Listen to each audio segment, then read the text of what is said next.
السلام علیکم ورحمۃ اللہ وبرکاتہ، الحمد للہ والصلاۃ والسلام علی رسول اللہ وعلی آلہ وصحبہ اجمعین، اما بعد۔ تو آیت نمبر 158 سے پڑھانا ہے، 157 تک ہو چکا ہے، جس میں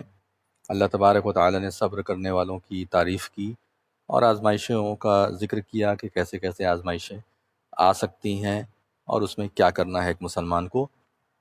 تو پچھلے درس میں یہ ساری چیزیں آپ کو بیان کی گئی تھی۔ اب اس کے بعد آگے بڑھتے ہیں، صفا مروہ کا یہاں پر ذکر ہے۔ اللہ تبارک و تعالیٰ فرماتا ہے ان الصفا والمروۃ من شعائر اللہ فمن حج البیت او اعتمر فلا جناح علیہ ان یطوف بہما ومن تطوع خیرا فان اللہ شاکر علیم۔ ان صفا والمروۃ، ان مطلب بے شک، الصفا مطلب صفا، یہ پہاڑی کا نام ہے۔ جب آپ خانہ کعبہ جائیں گے یا جو لوگ گئے ہیں دیکھیں گے تو ایسی صورت میں صفا مروہ دو پہاڑی ہے جس کا چکر لگایا جاتا ہے۔ خانہ کعبہ اور صفا مروہ کی پہاڑی ہے، یہ صفا ہے یہ مروہ ہے، اور اس میں چکر لگایا جاتا ہے، یہاں سے یہاں تک ایک، پھر یہاں سے یہاں تک دو ہو جاتا ہے، پھر 3 4 5 6 7 مروہ پہ جا کے ختم ہو جاتا ہے۔ صفا پہ شروع ہوتا ہے اور مروہ پہ ختم ہو جاتا ہے، اور اس طریقے سے یعنی یہاں سے لے کے یہاں تک وہ ایک نہیں گنیں گے، بلکہ یہاں سے یہاں تک ایک ہو گیا، اس کے بعد یہاں سے واپس آئیں تو 2 ہو گیا، ایسے گنا جاتا ہے۔ تو 7 چکر لگائے جاتے ہیں، اور یہ باقاعدہ حج میں اور عمرہ میں یہ ضروری ہے، ارکان میں سے ہے، یعنی یہ کرنا ہی کرنا ہے، ورنہ آپ کا حج یا عمرہ نہیں ہوگا۔ تو اللہ تبارک و تعالیٰ وہی بیان فرما رہا ہے کہ صفا مروہ، ان الصفا والمروۃ من شعائر اللہ، بے شک صفا اور مروہ، من مطلب سے، شعائر یہ شعیرتن کی جمع ہے، شعیرتن کی جمع ہے جس کا مطلب ہوتا ہے نشانی، یعنی اللہ تعالیٰ اپنی نشانیوں کو شعیرتن، اور اس کی جمع شاعر کہتا ہے، عزت کی چیز جس کا احترام ہو، جس کی عزت ہو، اور اللہ تبارک و تعالیٰ یاد آئے، دین یاد آئے، اسلام یاد آئے، اللہ کا ڈر، اللہ کا خوف یاد آئے، اللہ کی محبت تازہ ہو، تو ان چیزوں کو شعائر اللہ بولا جاتا ہے۔ تو صفا مروہ تو ایک بہت بڑی نشانی ہے، کیونکہ آپ دیکھیں گے حضرت ابراہیم علیہ السلام سے اس کا لینا دینا ہے۔ حضرت ہاجرہ جو کہ حضرت ابراہیم علیہ السلام کی اہلیہ تھیں، ان کا اس سے لینا دینا ہے۔ حضرت ہاجرہ علیہ السلام کا بیٹے اسماعیل علیہ السلام جب پانی کے لیے تڑپ رہے تھے، پانی نہیں تھا، تو اسی پہاڑی ادھر ادھر دوڑ رہی تھی اور پانی کی تلاش کر رہی تھی، کہیں سے کچھ پانی مل جائے تو ہم اسماعیل کو پانی پلائیں۔ لیکن اللہ تبارک و تعالیٰ کو مرضی، اللہ تعالیٰ کی مرضی کچھ اور، وہاں پانی تھا ہی نہیں، وہاں کوئی انسان نہیں رہتا تھا، چرند پرند وہاں نہیں رہتے تھے، کوئی یعنی کہ پرندہ چڑیا بھی ادھر سے اڑتی ہوئی ہوتی تھی تو وہاں نہیں ٹھہرتی تھی، کیونکہ وہاں پانی ہوتا ہی نہیں تھا۔ تو اللہ تبارک و تعالیٰ نے وہاں سے کنواں نکالا، اور وہ کنواں کون سا؟ آب زمزم پانی نہیں، پہلے تو پانی نکلا، پھر بعد میں وہ کنواں بن گیا ہے۔ تو جبریل علیہ السلام نے اپنا پر مارا تھا، یہ بات غلط ہے کہ اسماعیل علیہ السلام کے پیر کے رگڑنے سے وہاں پر پانی پھوٹا تھا، ایسا نہیں ہے، بلکہ حضرت جبریل علیہ السلام نے اپنا پر وہاں پر مارا تھا اور وہاں سے پانی پھوٹ پڑا تھا، پھر اس پانی کو پلایا اسماعیل علیہ السلام کو، اور حضرت ہاجرہ کو لگا کہیں ایسا نہ ہو کہ یہ پانی ختم ہو جائے اور یہ بہہ کر کے ختم ہو جائے، لیکن ان کو کیا پتہ تھا یہ قیامت تک کے لیے اللہ تعالیٰ نے اس کو جاری کر دیا ہے، اور صاف پانی بالکل پیور، اور آج تک اس کا کام، وہ پانی کام آ رہا ہے، پوری دنیا کے لوگ وہ پانی لے کر کے جاتے ہیں، اور وہیں پر روزانہ پانی نکل رہا ہے، اور گورنمنٹ نے بہت اچھا انتظام کیا ہے، سعودی گورنمنٹ نے، اللہ تعالیٰ نے جزائے خیر دے، کہ انہوں نے بڑی بڑی مشینیں لگا کر کے اور بڑے بڑے سسٹم بنائے ہیں تاکہ کبھی بھی زمزم کے پانی کی قلت نہ ہو اور پانی ہمیشہ نکلتا رہے اس میں سے، کنویں میں سے۔ تو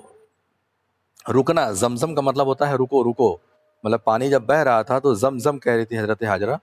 علیہ السلام کے رکو رکو، تو اسی لیے اس کا نام زمزم پڑ گیا۔ تو یہ سب اللہ تعالیٰ کی نشانیاں ہیں، ایک بڑی چیز ہے جس سے اللہ تعالیٰ یاد آتا ہے۔ تو ان الصفا والمروۃ من شعائر اللہ، اللہ تعالیٰ آگے فرماتا ہے کہ فمن حج البیت او اعتمر فلا جناح علیہ ان یطوف بہما، فا مطلب پس، من مطلب جو کوئی، حجہ مطلب حج کرے، البیت مطلب بیت اللہ کا، بیت مطلب گھر ہوتا ہے، اور جیسا کہ میں نے بتایا ہے کہ بیت جب قرآن میں آتا ہے اور وہاں پر اللہ تبارک و تعالیٰ کے گھر کی کوئی بات ہوتی ہے، یعنی حرم کی بات ہوتی ہے، تو اسے بیت اللہ کہا جاتا ہے۔ تو جو حج کرے بیت اللہ کا، او اعتمرا اصل میں او تھا، او مطلب ہوتا ہے یا، اور اعتمرا مطلب ہوتا ہے عمرہ کیا کرے، عمرہ کرنا، عمرہ کرے. تو اس کو واؤ سے اس کو ملانے کے لیے واؤ پہ زیر آ گیا، او اعتمرا. بس جو شخص بیت اللہ کا حج کرے یا عمرہ کرے، فلا جناح علیہ ان یطوف بہما. فا مطلب پس، لا مطلب نہیں، پس نہیں، جناح گناہ ہے، علیہ اس پر، پس اس پر کوئی گناہ نہیں ہے، ان یطوف بہما، ان مطلب کہ یطوف مطلب وہ طواف کرے، طواف کرے مطلب چکر لگائے. اس کو سعی کہا جاتا ہے. اصل میں طواف جو ہے وہ جو خانہ کعبہ ہے اس کے پورے ایسے گھومنے کو طواف کہا جاتا ہے خاص طور سے. اور اس کا جو نام ہے صفا مروہ کے بیچ جو کرتے ہیں اس کو سعی کہا جاتا ہے. صفا مروہ یہ ہے تو اس کے بیچ میں جو ہوتا ہے اس کو کیا کہا جاتا ہے؟ اس کو سعی کہا جاتا ہے، سعی. تو حالانکہ طواف اس کو بھی کہہ سکتے ہیں، چونکہ چکر اس کا بھی لگایا جاتا ہے، ایک ٹارگٹ بنا کر کے چکر لگایا جاتا ہے، تو طواف اسے بھی کہہ سکتے ہیں جیسا کہ قرآن میں آیا بھی ہے. لیکن عام زبان میں اور حدیث میں زیادہ تر جو صفا مروہ کے بیچ جو طواف کیا جاتا ہے، جو چکر لگایا جاتا ہے، اس کو سعی کہا جاتا ہے، صفا مروہ کی سعی. تو دونوں لفظ صحیح ہے، لیکن زیادہ مشہور صفا مروہ کے لیے کیا استعمال کیا جاتا ہے عام زبان میں؟ سعی. تو اگر وہ طواف کرے یعنی سعی کرے صفا و مروہ کی، بہما ان دونوں کا، یعنی ان دونوں کے بیچ میں طواف کرے، ان دونوں کی سعی کرے، تو ایسے شخص پر کوئی گناہ نہیں ہے. اب آپ سوچ رہے ہوں کہ یہاں پہ اللہ تبارک و تعالیٰ فرما رہا ہے کہ کوئی گناہ نہیں ہے، جبکہ اس سے یہ نہ پتہ چلتا ہے کہ اگر نہیں کیا تو کوئی دقت بھی نہیں ہے، کرے تو کوئی گناہ نہیں، نہیں کیا تو کوئی دقت نہیں. لیکن حج اور عمرے میں تو آپ کو کرنا ہی پڑے گا، نہیں کیا تو آپ کا مطلب حج عمرہ ہی نہیں ہوگا، یہ تو ارکان میں سے آتا ہے. تو آخر یہ لفظ کیوں استعمال کیا کہ اس کے اوپر کوئی گناہ نہیں ہے؟ اصل میں زمانے جاہلیت میں ہوتا کیا تھا کہ کچھ لوگ اس میں یعنی صحیح کرنے کو گناہ سمجھتے تھے. صحیح کرنے کو کیا سمجھتے تھے؟ گناہ سمجھتے تھے. خانہ کعبہ کا تو طواف کرتے لیکن صفا مروہ کی صحیح کرنے کو کیا سمجھتے تھے؟ گناہ سمجھتے تھے. اور کچھ ایسا بھی قبیلہ تھا جو کہ مدینے کے لوگ تھے، انصاری قبیلہ جو تھا، وہ جب آتے تھے زمانے جاہلیت میں حج کرنے کے لیے تو وہ لوگ کسی بت کے پاس جاتے تھے، اور جب اس بت سے واپس آتے تھے تو صفا مروہ کی صحیح کرنے کو ناجائز سمجھتے تھے. ایسے ہی بہت سارے مسئلے تھے. تو یہ صحابہ اکرام کے دماغ میں بھی آیا کہیں ایسا تو نہیں ہے کہ یہ چیز ابھی بھی ہے. تو بتایا گیا کہ نہیں، اب کوئی گناہ ہے ہی نہیں، بلکہ صحیح کرنا یہ تو ضروری اور لازمی ہو گیا، یہ تو ضروری لازمی ہو گیا. یہ اصل میں زمانے جاہلیت کے جو عمل تھے اس کو سامنے رکھے ہوئے یہ بات کہی گئی ہے کہ کوئی گناہ ہے تم اس کو گناہ سمجھ رہے ہو، حالانکہ کوئی گناہ نہیں ہے. تو اس لیے یہ بات ہے. ورنہ عائشہ رضی اللہ تعالیٰ عنہ نے فرمایا کہ اگر اللہ تعالیٰ یہ مقصد ہوتا کہنا کہ چاہو تو کرو چاہے تو نہ کرو، تو لا کا بھی لفظ استعمال کرتا کہ فمن حج البیت او اعتمر فلا جناح علیہ الا یطوف. تو اس پر کوئی گناہ نہیں ہے اس کے اوپر کہ وہ طواف نہ کرے، سعی نہ کرے تو بھی کوئی گناہ نہیں ہے. تو اس طرح سے الفاظ دوسرے ہونے چاہیے تھے، لیکن اللہ تبارک و تعالیٰ نے سامنے ان لوگوں کو رکھا. کن لوگوں کو؟ زمانے جاہلیت کے لوگوں کے عمل کو سامنے رکھ کر کے یہ بات کہی ہے. اور حکم اگر دیکھا جائے یعنی حج میں صفا مروہ کے بیچ میں سعی کا حکم کیا ہے، یعنی اس کی کیا پوزیشن ہے، تو وہ لازم ہے، کرنا فرض ہے. نہیں کریں گے تو حج اور عمرہ نہیں ہوگا. حج کے نام پہ جو صحیح ہوتی ہے وہ، اور اسی طریقے سے عمرہ کے نام پر جو صحیح ہوتی ہے وہ کرنا ہی کرنا ہے ہر حال میں. تو اس کے بعد اللہ تبارک و تعالیٰ فرماتا ہے وَمَن تَطَوَّعَ خَيْرًا، وا مطلب اور، من مطلب جو کوئی، تطوع خوشی سے کرے، خیرن کوئی کام، کوئی بھی نیک کام، اگر کوئی خوشی خوشی نیک کام کرتا ہے، فَإِنَّ اللَّهَ شَاكِرٌ عَلِيمٌ. فا مطلب بس، انا مطلب بے شک، پس بے شک، اللہ مطلب اللہ، پس بے شک اللہ تبارک و تعالی شاکر علیم. شاکر مطلب ہے قدردان، علیم مطلب جانے، یعنی اس کے خیر کے کام کی اللہ تعالیٰ عزت کرے گا، اس کو اس کا بہترین بدلہ بھی عطا فرمائے گا. اور اللہ تبارک و تعالیٰ جاننے والا ہے. اللہ تعالیٰ قدردان بھی ہے اور اللہ تبارک و تعالیٰ کیا ہے؟ جاننے والا ہے. یعنی سب دیکھ رہا ہے، سب جان رہا ہے، اس کا اللہ تبارک و تعالیٰ بہترین بدلہ عطا فرمائے گا. تو کوئی بھی نیکی کا کام، اگر آپ طواف ایک تو فرض ہونے کی وجہ سے کر رہے ہیں، کرنا ہی کرنا ہے، لیکن اس میں آپ کیا ہے؟ خوشی بھی لاتے ہیں نا. یعنی آپ کو کتنی خوشی ہوتی ہے کہ ہم صفا مروہ کی صحیح کر رہے ہیں. تو دونوں چیز آ جاتی ہے، ایک تو اللہ کا حکم آپ پورا کر رہے ہیں، اور دوسرا کیا ہے؟ اپنے دل کی خوشی سے وہ کر رہے ہیں. تو خوشی سے اگر کوئی کام کرتا ہے اور اللہ تعالیٰ کے احکامات کو کوئی خوشی خوشی بجا لائے، تو اس سے بڑھ کر کے کیا ہے؟ کوئی نماز پڑھ رہا ہے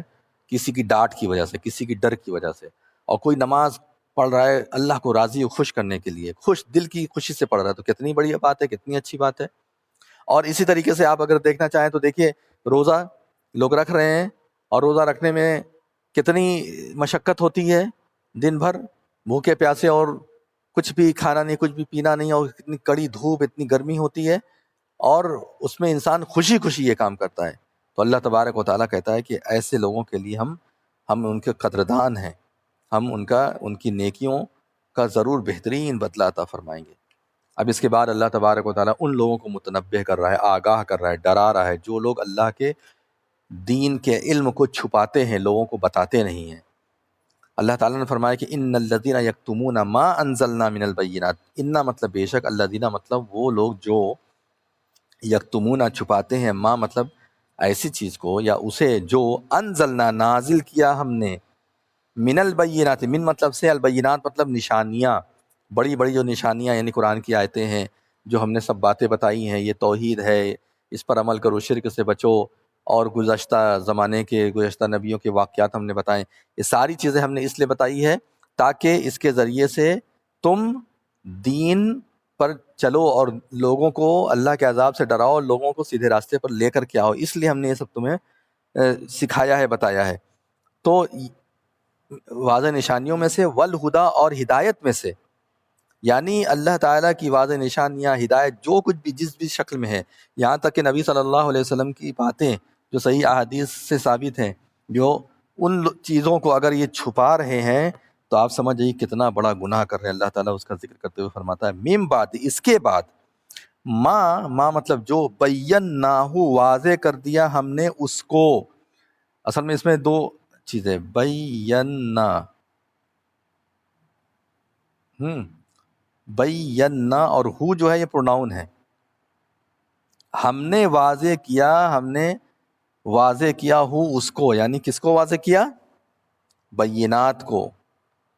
اور ہدایت کو ہم نے واضح کیا، للناس، لوگوں کے لیے، ہم نے لوگوں کے لیے واضح کیا، فی الکتابی، کتاب میں، ہم نے کتاب میں یعنی قرآن میں ہم نے یہ ساری چیزیں واضح کی ہیں، اور واضح کرنے کے بعد، جبکہ وہ دنیا والوں کے لیے واضح کرنے کے بعد بھی اگر وہ چھپاتا ہے، اس طرح کام کرتا ہے، اولئک یلعنہم اللہ، اولئک کا مطلب یہی وہ لوگ ہیں، یلعنہم اللہ، یلعنہم، یلعن مطلب لعنت کرتا ہے، ہم مطلب ان لوگوں کے اوپر، اللہ مطلب اللہ، اللہ تبارک و تعالیٰ ایسے لوگوں کے اوپر لعنت کرتا ہے، وَيَلْعَنُهُمُ اللاعنون، اور لعنت کرتے ہیں ان لوگوں کے اوپر لاعنون، لعنت کرنے والے جتنے بھی ہیں سب لعنت کرتے ہیں۔ علم آپ نہیں چھپا سکتے، علم کو چھپانا جائز نہیں ہے، اسی لیے یہاں پر یہ بات کہی جا رہی کہ علم کو مت چھپاؤ۔ ہاں، حدیث میں ایسا آیا ہوا ہے کہ اگر کوئی علم ایسا ہے جس کو بتانے سے کوئی بڑا فتنہ پھیل سکتا ہے، یعنی کوئی جان جائے گا اگر وہ، تو اس کا غلط سہارا لے لے گا، تو ایسی صورت میں وقتی طور پہ اس کو تھوڑا سا روک سکتے ہیں، بعد میں اس کو بیان کیا جا سکتا ہے۔ جیسے نبی صلی اللہ علیہ وسلم نے ایک مرتبہ کہا نا معاذ بن جبل رضی اللہ عنہ سے کہ تمہیں معلوم ہے اللہ کا حق بندوں پر اور بندوں کا حق اللہ پر کیا ہے؟ تو معاذ بن جبل رضی اللہ عنہ نے فرمایا کہ اللہ اس کے رسول بہتر جانتے ہیں، آپ ہی بہتر جانتے ہوں گے، آپ بتائیے، اللہ بہتر جانتا ہے، آپ بتائیے۔ تو معاذ بن جبل رضی اللہ عنہ کو نبی صلی اللہ علیہ وسلم نے فرمایا کہ بندوں کا حق اللہ تبارک و تعالیٰ پر یہ ہے کہ بندہ ایک اللہ کی عبادت کرے، اس کے ساتھ کسی کو بھی شریک نہ کرے، اور اللہ کا حق بندوں پر یہ ہے کہ جب بندہ ایسا کرے تو اللہ تبارک و تعالیٰ ایسے شخص کو عذاب نہ دے، معاف کر دے۔ تو معاذ جبل رضی اللہ عنہ نے فرمایا کہ کیا میں سب کو یہ بتا نہ دوں؟ تو نبی صلی اللہ علیہ وسلم نے فرمایا کہ نہیں، ابھی مت بتاؤ، ورنہ لوگ یہی بات پر بھروسہ کر کے نیکیاں کرنا چھوڑ دیں گے، اور پتہ چلا نیکیاں کرنا چھوڑ دیں گے تو اس کے بعد دھیرے دھیرے وہ شرک کے راستے کی طرف بھی جا سکتے ہیں۔ دین سے جڑے رہنے سے اور ساری نیکیوں کا خیال کرنے کا فائدہ یہ ہوتا ہے کہ انسان سب سے بڑی نیکی یعنی توحید پر قائم رہتا ہے، اور سب سے خراب برائی، سب سے خطرناک گناہ شرک سے دور رہتا ہے۔ تو ایسی اگر حالت ہو تو ایسی صورت میں وقتی طور پہ کچھ یعنی چھپا لے، بس وہ شر کو روکنے کے لیے، برائی کو روکنے کے لیے، ورنہ جنرلی عام طور پہ قرآن کی آیتوں کو چھپانا، لوگوں کو نہیں بتانا، یہ سب چیزیں صحیح نہیں۔ اور اپنے من سے آپ یہ طے نہیں کریں گے کہ یہ چیز بتا دیں گے تو شر ہو جائے گا، فتنہ ہو جائے گا، یہ آپ نہیں طے کر سکتے۔ یہ بات آپ اپنے صحیح علم سے ہی سمجھ پائیں گے، اور آپ اپنے مسئلے کو، آپ کہیں آپ نہ پھنس جائیں، آپ کا مسئلہ کہیں ہلکا نہ پڑ جائے، اس لیے اگر آپ چھپا رہے ہیں تو یہ جائز نہیں۔ اس کے بعد اللہ تبارک و تعالیٰ فرماتا ہے الا الذین تابوا، ہاں جن لوگوں نے، الا مطلب سوائے، الذین مطلب جن لوگوں نے، تابوا توبہ کر لیا، واصلحوا اور اصلاح کر لی، یعنی اس طرح کی چیزوں سے بچنے کی قسم کھا لی، بچنے کے لیے محنت کرنے لگے، اپنی اصلاح کر لی کہ اب یہ سب کام نہیں کریں گے، چھپائیں گے نہیں، دین کا کام پھیلائیں گے، دین کی بات لوگوں کو بتائیں گے، وبینوا اور واضح کر دیا، یعنی کہ جو چیز بھی اللہ کی ہے جس کو پہنچانا ہے بندوں تک، اس کو پہنچانے کا کام ایک دم ٹھیک ٹھیک کر رہے ہیں، صحیح کر دیا، فاولئک پس یہی وہ لوگ ہیں، اتوب علیہم، اتوب مطلب میں مہربان ہوتا ہوں، رحم کرتا ہوں، ان کے حالات اچھا کرتا ہوں، علیہم ان لوگوں کے اوپر، میں مہربان ہوں ایسے لوگوں کے اوپر، اور مرنے کے بعد اسے سب سے بڑی دولت ملے گی، جنت کی دولت۔ وَأَنَا التَّوَّابُ الرَّحِيمُ، وا مطلب اور، انا مطلب میں، اور میں التواب الرحیم، بہت توبہ قبول کرنے والا اور نہایت رحم کرنے والا ہوں، اور میں بہت توبہ قبول کرنے والا اور رحم کرنے والا ہوں، یعنی توبہ کرو، اس سے تمہارے حالات صحیح ہوں گے۔ اللہ تبارک و تعالیٰ آگے فرماتا ہے ان الذین کفروا، بے شک جو لوگ کفروا کفر کیے ہیں، یعنی کفر اکبر، اسلام سے خارج ہو گئے، نہ ایمان لائے اللہ پر، نہ رسول پر، نہ قرآن پر، نہ کسی چیز، یا ایمان لائیں لیکن اس کے بعد سب انکار کر دیا، کسی بھی چیز کا انکار کر دیا جس پر ایمان رکھنا ضروری ہے، وہ ماتوا اور وہ مر گئے، یعنی اسی حال میں مر گئے، ان کی موت ہو گئی۔ ماتا مطلب ایک مر گیا، ایک آدمی کے بارے میں، اور ماتو مطلب وہ سب مر گئے، چونکہ یہاں جمع کی بات ہو رہی ہے، جو لوگ، وہ ماتوا وہ مر گئے، وہم کفار اس حال میں، وا مطلب اور، ہم مطلب وہ سب، کفار مطلب کافر تھے، اس حال میں کہ وہ لوگ کافر تھے، اولئک یہی وہ لوگ ہیں، علیہم ان لوگوں کے اوپر، لعنت اللہ لعنت ہے اللہ کی، لعنت اللہ مطلب اللہ کی لعنت ہے، والملائکۃ اور ملائکہ جتنے فرشتے ہیں سارے فرشتوں کی لعنت ہے، والناس اجمعین اور تمام انسانوں کی، وا مطلب اور، الناس مطلب ناس لوگ، اور تمام کے تمام لوگ، اجمعین سب کے سب، تمام کے تمام انسانوں کی ان لوگوں کے اوپر لعنت ہے۔ سوچئے کتنی خطرناک بات ہے کفر کرنا، جن چیزوں پر ایمان رکھنا ضروری ہے ان سے دور مت جائیے، اس پر ایمان رکھیے، ٹھکرائیے مت، چھوڑیے مت، ورنہ بہت بڑا نقصان ہوگا۔ تمام کے تمام لوگوں کی، اللہ کی فرشتوں کے، تمام انسانوں کی لعنت ہے۔ خالدین فیہا ہمیشہ ہمیشہ رہنے والے ہیں، فیہا اس میں مطلب کس میں؟ جہنم میں۔ لا یخفف عنہم العذاب، لا مطلب نہیں، یخفف مطلب ہلکا کیا جائے گا، عنہم مطلب ان لوگوں سے، العذاب مطلب عذاب، ان لوگوں کے طرف سے عذاب نہیں کم کیا جائے، کیونکہ وہ تو مکمل کافر ہو کر کے مرے ہیں، ان کو کوئی چھوٹ نہیں ملے گی، کبھی بھی وہ جہنم سے نکلیں گے، کیونکہ انہوں نے کفر اکبر، اب اللہ کا کوئی انکار کر دے، کسی نبی کا انکار کر دے، صرف نبی صلی اللہ علیہ وسلم کا ہی نہیں بلکہ کسی ایک نبی کا بھی انکار کر دے، ہم نہیں مانتے نبی کو، وہ کافر ہو جائے گا، اسلام سے خارج ہو جائے گا۔ قرآن کی کسی آیت کا انکار کر دے تو اللہ تعالیٰ فرماتا ہے ایسے لوگ کبھی بھی عذاب سے نہیں نکلیں گے، ان کے اوپر نہ تو ان کا عذاب ہلکا کیا جائے گا، ولا ہم ینظرون، وا مطلب اور، لا مطلب نہیں، اور نہ ہی ہم مطلب وہ لوگ، ینظرون مہلت دیے جائیں گے، ان کو کوئی مہلت نہیں دی جائے گی، ان کو ذرہ برابر بھی، یعنی کہ وقت نہیں دیا جائے گا، جب ان کی موت کا وقت آ جائے گا، موت آ جائے گی تو پھر انہیں کوئی بھی مہلت نہیں دی جائے گی، پھر اس کے پہلے جتنا توبہ کرنا ہے کر لو، اس کے بعد توبہ کرنے کا موقع نہیں ملے گا۔ یہ اتنی چیزیں اللہ رب العالمین نے ارشاد فرمائی۔ اللہ تبارک و تعالی ہم لوگوں کو کہنے سننے سے عمل کرنے کی توفیق عطا فرمائے، آمین یا رب العالمین، وآخر دعوانا ان الحمد للہ رب العالمین، والسلام علیکم ورحمۃ اللہ وبرکاتہ۔